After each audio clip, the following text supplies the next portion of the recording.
राजधानी भोपाल। सबसे बड़ा शहर इंदौर। जनसंख्या 7,26,26,809। घनत्व 237 किमी वर्ग। क्षेत्रफल 3,08,252 वर्ग किलोमीटर। जिले 52। राजभाषा हिंदी, सिंधी, बुंदेली 1। गठन 1 नवंबर 1956। सरकार मध्य प्रदेश सरकार। राज्यपाल आनंदीबेन पटेल। मुख्यमंत्री शिवराज सिंह चौहान। भाजपा। विधानमंडल 1 सदनीय। विधानसभा 231 सीटें।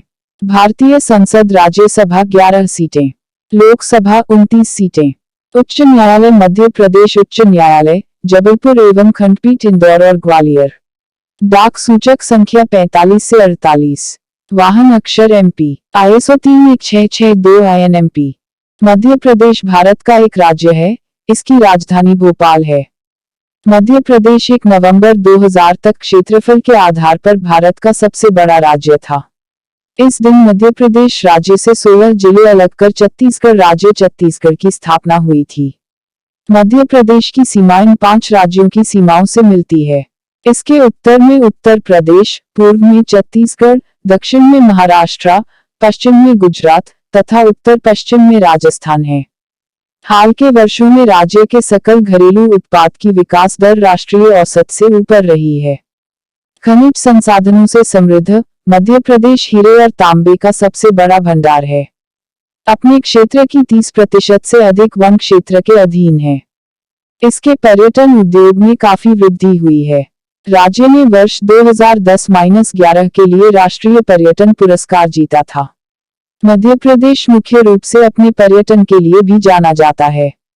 महेश्वर मंडलेश्वर, चोली, भीमबेटका, पंचवटी, खजुराहो, सांची स्तूप, ग्वालियर का किला और उज्जैन रीवा जलप्रपात मध्य प्रदेश के पर्यटन स्थल के प्रमुख उदाहरण हैं। उज्जैन जिले में प्रत्येक 12 वर्षों में कुंभ सिंगस्थ मेले का पुण्य पर्व विश्व स्तर पर प्रसिद्ध है। इतिहास। स्वतंत्रता पूर्व मध्य प्रदेश क्षेत्र अपने वर्तमान स्वरूप से काफी अलग था। तब यह 3-4 हिस्सों में बटा हुआ था। 1950 में सर्वप्रथम मध्य प्रांत और बरार को छत्तीसगढ़ और मकराई रियासतों के साथ मिलकर मध्य प्रदेश का गठन किया गया था। तब इसकी राजधानी नागपुर में थी। इसके बाद 1 नवंबर 1956 को मध्य भारत, विंध्य प्रदेश तथा भोपाल राज्यों को भी इसमें ही मिला दिया गया, जबकि दक्षिण के मराठी भाषी विदर्भ क्षेत्र को राजधानी नागपुर समेत बॉम्बे राज्य में स्थानांतरित कर दिया गया। पहले जबलपुर को राज्य की राजधानी के रूप में चिन्हित किया जा रहा था, परंतु अंतिम क्षणों में इस निर्णय को पलटकर भोपाल को राज्य की नवीन राजधानी घोषित कर दिया गया, जो कि सीहोर जिले की एक तहसील हुआ करता था। 1 नवंबर 2000 को एक बार फिर मध्य प्रदेश का पुनर्गठन हुआ और छत्तीसगढ़ मध्य प्रदेश से अलग होकर भारत का 26वां राज्य बन गया।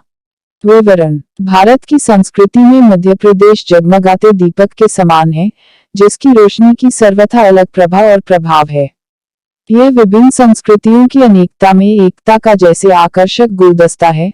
मध्य प्रदेश, जिसे प्रकृति ने राष्ट्र की वेदी पर जैसे अपने हाथों से सजाकर रख दिया है, जिसका सतरंगी सौंदर्य और मनमोहक सुगंध चारों ओर फैल रहे हैं। यहाँ के जनपदों की आबोहवा में कला, साहित्य और संस्कृति की मधुमेह सुवास तैरती रहती है। यहाँ के लोक समूहों और जनजाति समूहों में प्रतिदिन नृत्य, संगीत, गीत की रसधारा सहज रूप से फूटती रहती है। यहाँ का हर दिन पर्व की तरह आता है और जीवन में आनंद रस घोलकर स्मृति के रूप में चला जाता है। इस प्रदेश के तुंग शैल शिखर विंध्य सतपुड़ा, मैकल कैमूर की उपत्यकाओं के अंतर से गूंजते अनेक पौराणिक आख्यान और नर्मदा, सोन, सिंध, चंबल, बेतवा, केन, धसान, तावा, ताप्ती, शिप्रा, काली सिंध आदि सरिताओं के उद्गम और मिलन की मिथकथाओं से फूटती सहस्त्र धाराएं यहाँ के जीवन को आप्लावित ही नहीं करती, बल्कि परितृप्त भी करती हैं। मध्य प्रदेश में 6 लोक संस्कृतियों का समावेशी संसार है। ये 6 सांस्कृतिक क्षेत्र है: निमाड़, मालवा, बुंदेलखंड, बघेलखंड, महाकौशल, ग्वालियर, चंबल। प्रत्येक सांस्कृतिक क्षेत्र या भूभाग का एक अलग जीवंत लोकजीवन, साहित्य, संस्कृति, इतिहास, कला, बोली और परिवेश है। मध्य प्रदेश लोक संस्कृति के मर्मज्ञ विद्वान श्री वसंत निर्गुणे लिखते हैं, संस्कृति किसी एक अकेले का दाय नहीं होती, उसमें पूरे समूह का सक्रिय सामूहिक दायित्व होता है। सांस्कृतिक अंचल या क्षेत्र की एकता इसी भावभूमि पर खड़ी होती है। जीवन शैली, कला, साहित्य और वाचिक परंपरा मिलकर किसी अंचल की सांस्कृतिक पहचान बनाती है। मध्य प्रदेश की संस्कृति विविधवर्णीय है। गुजरात, महाराष्ट्र अथवा उड़ीसा की तरह इस प्रदेश को किसी भाषाई संस्कृति में नहीं पहचाना जाता। मध्य प्रदेश विभिन्न लोक और जनजातीय संस्कृतियों का समागम है। यहाँ कोई एक लोक संस्कृति नहीं है। यहाँ एक तरफ 5 लोक संस्कृतियों का समावेशी संसार है, तो दूसरी ओर अनेक जनजातियों की आदिम संस्कृति का विस्तृत फलक पसरा है। मध्य प्रदेश 6 सांस्कृतिक क्षेत्र निमाड़, मालवा, बुंदेलखंड, बघेलखंड, महाकौशल और ग्वालियर हैं। धार, झाबुआ, मंडला, बालाघाट, छिंदवाड़ा, होशंगाबाद, खंडवा, बुरहानपुर, बैतूल, रीवा सीधी, शहडोल आदि जनजातीय क्षेत्रों में विभक्त है। निमाड़ मध्य प्रदेश के पश्चिमी अंचल में स्थित है। अगर इसके भौगोलिक सीमाओं पर एक दृष्टि डालें तो यह पता चला है कि निमाड़ के एक ओर विंध्य की उत्तुंग शैल श्रृंखला और दूसरी तरफ सतपुड़ा की 7 उपत्यकाएं हैं, जबकि मध्य में है नर्मदा की अजस्त्र जलधारा। पौराणिक काल में निमाड़ अनूप जनपद कहलाता था। बाद में इसे निमाड़ की संज्ञा दी गई। फिर इसे पूर्वी और पश्चिमी निमाड़ के रूप में जाना जाने लगा। मालवा महाकवि कालिदास की धरती है। यहाँ की धरती हरी भरी, धन धान्य से भरपूर रही है। यहाँ के लोगों ने कभी भी अकाल को नहीं देखा। विंध्याचल के पठार पर प्रसरित मालवा की भूमि सस्य, श्यामल, सुंदर और उर्वर तो है ही, यहाँ की धरती पश्चिम भारत की सबसे अधिक स्वर्णमयी और गौरवमयी भूमि रही है। बुंदेलखंड एक प्रचलित अवधारणा के अनुसार वह क्षेत्र जो उत्तर में यमुना, दक्षिण में विंध्य प्लेटों की श्रेणियों, उत्तर पश्चिम में चंबल और दक्षिण पूर्व में पन्ना, आजमगढ़ श्रेणियों से घिरा हुआ है, बुंदेलखंड के नाम से जाना जाता है। इसमें उत्तर प्रदेश के 4 जिले जालौन, झांसी, हमीरपुर और बांदा तथा मध्य प्रदेश के 5 जिले सागर, दतिया, टीकमगढ़, छतरपुर और पन्ना के अलावा उत्तर पश्चिम में चंबल नदी तक प्रसरित विस्तृत प्रदेश का नाम था। कनिंगम में बुंदेलखंड के अधिकतम विस्तार के समय इसमें गंगा और यमुना का समस्त दक्षिणी प्रदेश जो पश्चिम में बेतवा नदी से पूर्व में चिंद्री और सागर के अशोकनगर जिलों सहित तुमेनका विंध्यवासिनी देवी के मंदिर तक तथा दक्षिण में नर्मदा नदी के मुहाने के निकट बिल्हारी तक प्रसरित था, माना है। बघेलखंड की धरती का संबंध अति प्राचीन भारतीय संस्कृति से रहा है। यह भूभाग रामायण काल में कोसल प्रांत के अंतर्गत था। महाभारत के काल में विराटनगर बघेलखंड की भूमि पर था, जो आजकल सुहागपुर के नाम से जाना जाता है। भगवान राम की वनगमन यात्रा इसी क्षेत्र से हुई थी। यहाँ के लोगों में शिव, शाक्त और वैष्णव संप्रदाय की परंपरा विद्यमान है। यहाँ नाथपंथी योगियों का खासा प्रभाव है। कबीर पंथ का प्रभाव भी सर्वाधिक है।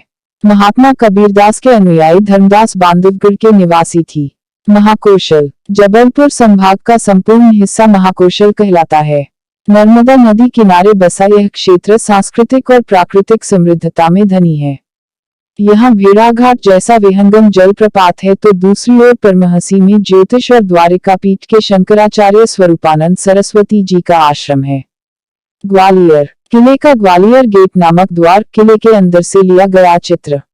मुख्य लेख ग्वालियर मध्य प्रदेश का चंबल क्षेत्र भारत का वह मध्य भाग है जहां भारतीय इतिहास की अनेक महत्वपूर्ण गतिविधियां घटित हुई हैं।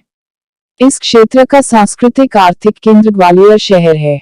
सांस्कृतिक रूप से भी यहाँ अनेक संस्कृतियों का आवागमन और संगम हुआ है। राजनीतिक घटनाओं का भी यह क्षेत्र हर समय केंद्र रहा है। स्वतंत्रता से पहले यहाँ सिंधिया राजपरिवार का शासन रहा था। 1857 का पहला स्वतंत्रता संग्राम झांसी की वीरांगना रानी लक्ष्मीबाई ने इसी भूमि पर लड़ा था।